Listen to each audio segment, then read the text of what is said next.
Magnificent humans, let's go through this test question.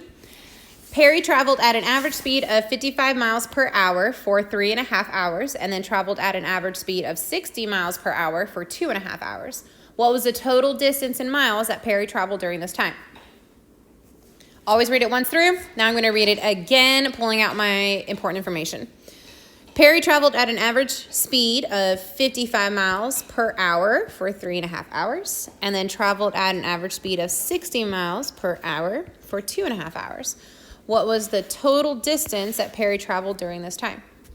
Since I am looking for the total distance, I will need to figure out how many miles he traveled going 55 miles for 3.5 hours, and then how many total miles he traveled going 60 miles an hour for 2.5 hours, and then add those guys together. So it looks like I'm multiplying 55 times 3.5. If I didn't know I was multiplying, I do see that word per in there. 55 miles per hour per 1 hour. So if it goes 3.5, I would just multiply or add 3 times and a half. All right, 5 times 5 is 25, carry the 2.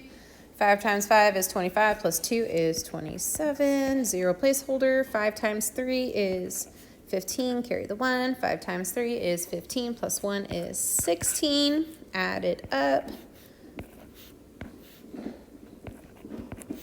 And I go 1 in my answer.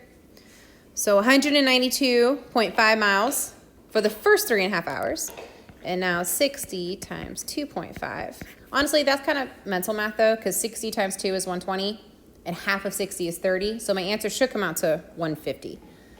0 times 5 is 0. 6 times 5 is 30. 0 placeholder. 0 times 2 is 0. 6 times 2 is 12. Going 1 into my decimal. Yep, there it is, 150.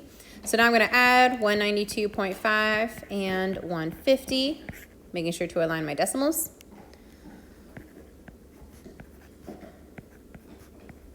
And it looks like I got 342.5 total miles, which answers answer choice J.